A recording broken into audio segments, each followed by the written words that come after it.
Sikdar resort থেকে আমরা দুইজন বের হলাম ক্র্যাব খাওয়ার জন্য। কুয়াকাটা বিচে যাব।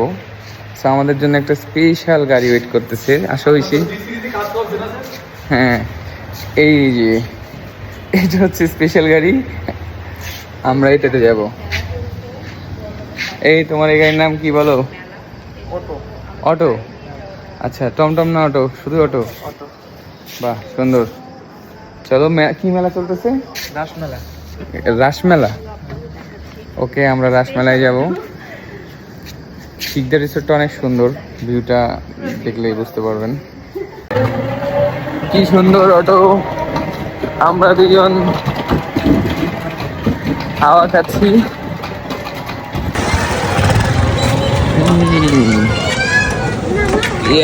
ধরে বসে আছি যাতে পড়ে না।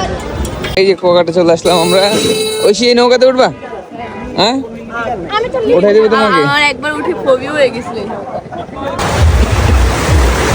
আপনারা দেখতেই পাচ্ছেন কি সুন্দর একটা ভিউ। আমরা এরকম ঢেউ কিন্তু আমরা ইয়েতেও দেখতে পাই না, কক্সবাজারেও দেখতে পাই না।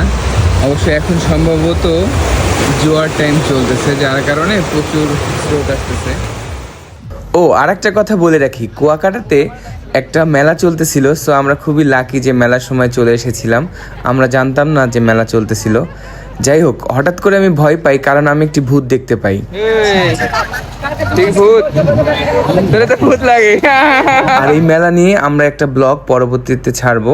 আমার মনে আছে আমি যখন ছোট ছিলাম আমি অনেক দূরে চলে যেতাম মেলা দেখার জন্য বন্ধুদের সাথে বাইকে করে, এবং ওখানে গিয়ে অনেক মজা করতাম, শপিং করতাম, রাইডে উঠতাম। এই ধরনের মেলাতে অনেক আনকমন জিনিস পাওয়া যায় যেগুলো সাধারণ মার্কেটে পাওয়া যায় না। তো আপনারা শৈশবে যারা মেলা ঘুরেছেন তাদের এক্সপিরিয়েন্স কমেন্টে জানান। নেক্সট ভিডিওতে আমি আমার এক্সপিরিয়েন্স শেয়ার করব।